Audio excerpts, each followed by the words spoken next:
Казахстан. Не, Кеспай аға, ата, тағы да үлкен құттықтау қабылдаңыздар менен шын жүректен, және шынымен де толқып отырмын, шынымен де мен үшін бұл өте бір керемет сәтті күн, өйткені өзім бір ауыр жүк түскендей. Өйткені бұл кісі бірден келе сала одан ары менің ізімді жалғастыр. Мусаевидение деген саланы жалғастыр.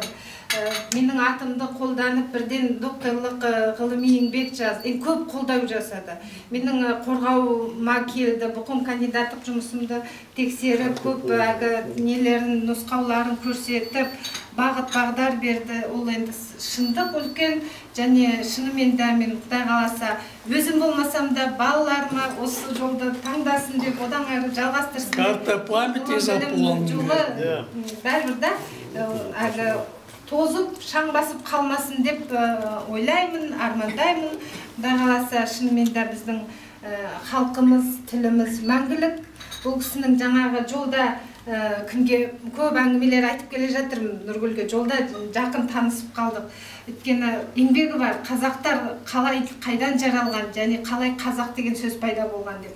Сонда бұл кісінің тұжырымы бойынша қазақ деген сөзі кай, сак деген сөзден жаралған. Кай дегеніміз қазіргі тілге аударғанда царственные саки. Сақтардың массагеті, тағы да сақтардың түр-түрі болған.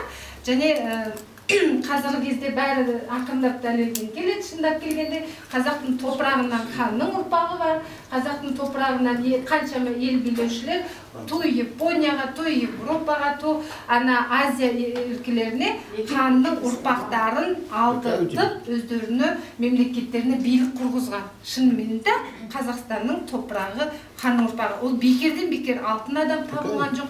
Бекерден бекер ана жерде сол патшайым да сол жерден табылып жатыр. Жаңағы Алтайский принцесса дегенде ол бәрібір де сол түркі сақтар тұрған жерде. Енді барлықтарыңызға денсаулық, барлықтан отбасыларыңызға бақ береке, жолдарыңыз әрқашан ашық болсын, орталарыңыздағы осы сыйластықтан ажырамай кездесіп тұрайық сағынышпенен. Шынымен де Мәскеуде біраз өзіміздің әдемі жылдарымыз өтті. Жұлдызды деп айтуға болады. 2-3 жылдың ішінде мен 3-4 университетте жұмыс істеп шықтым, сол елшілікте жұмыс істеп шықтым.